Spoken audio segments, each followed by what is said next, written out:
Now, if you've been watching Telile regularly, specifically our Richmond Council coverage and Telile 24/7, you might know that there was a recent request for emergency funding put into the municipality from the Dr. William B. Kingston Memorial Community Health Centre in Lordways.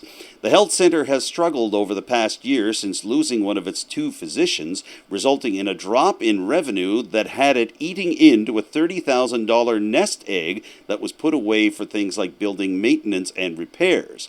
So now the centre is looking for $3,000 in emergency funding from Richmond Council, and also hoping that the municipality will work with the health centre to try to develop a long-term strategy in case a doctor doesn't come immediately. So how did this all play out? Well, let's take a look at the council footage right now. The discussion at last week's regular council meeting was sparked by an appearance at March's Committee of the Whole meeting for Richmond Council by the chair of the board for the Dr. Kingston Memorial Community Health Centre, Juanita Mumbercat. At the time, Mumbercat confirmed that the departure of one of the centre's two physicians just over a year ago has left the Lordways Area Centre in desperate financial situations to the point where $3,000 of emergency funding would be needed for the month of March alone just to be able to help the centre get through this portion of the spring. Following up on the situation at last week's regular monthly meeting of Richmond Council, Richmond CAO Don Marchand confirmed that he had spoken with the county's Chief Financial Officer Jason Martel and other members of staff concerning the possibility of continuing to investigate potential financial aid for the Kingston Centre during Richmond's budget deliberations, which are just getting underway as this broadcast gets to air. At the same time, District 5 Councillor Brent Sampson, whose constituency includes the Kingston Memorial Health Centre, gave a further description on what the fate of the centre could be if emergency funding and potential follow-up funding from either the municipal or provincial level is not made available. Sampson and Warden Amanda Mumbercat outlined the situation for their fellow councillors. If some help wasn't found, which ideally is going to, come provincially, we don't want this to be a long-term thing from us by any means. Probably less than a year, maybe in the range of 9 months before they may have to shut their doors, depending on how. That's if all goes well. If nothing went wrong, but also if a doctor isn't attracted to the clinic, because that is obviously going to change the. Correct. That will eliminate the problem, essentially. If there was no sort of unexpected costs that came up in that next 9 months, if everything went.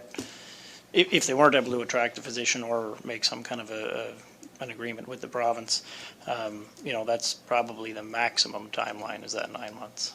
Minimum, hard to say, just because you don't know what may happen. However, the Kingston Centre's request for $3,000 in emergency funds was still a concern to District 3 Councillor Melanie Sampson. While the councillor stressed that she didn't want to prevent the Kingston Centre from being able to carry out its various duties, she suggested that more study was needed on the issue, particularly on the definition of emergency in terms of emergency funding. As I was at the last meeting, supportive, of course, of the Dr. Kingston Memorial Clinic and the work that they do and the need to keep them viable.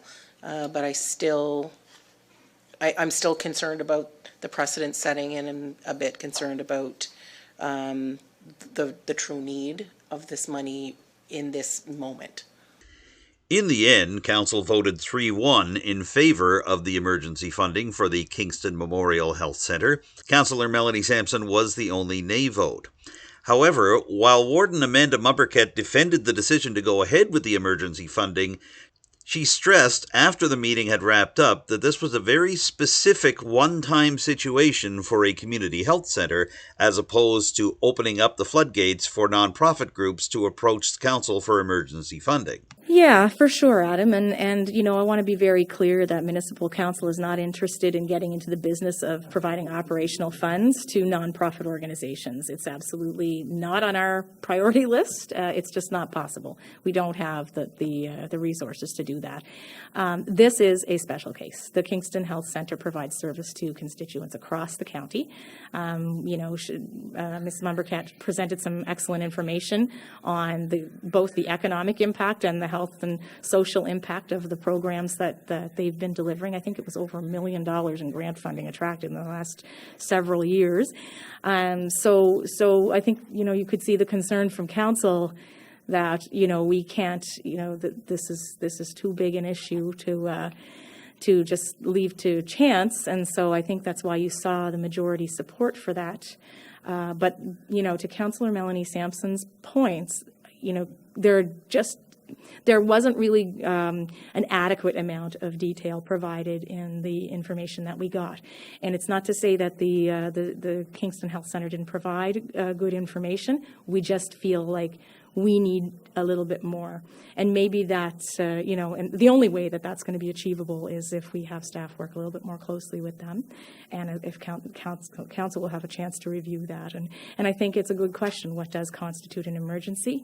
When you hear the statement, well, if nothing goes wrong, then we can make it until, for another 9 months. But I mean, the odds of nothing going wrong, as you know, these days are pretty well zero. So it's, it is a big concern. I think, it was a good outcome here this evening, but I would also absolutely agree there's more homework to be done.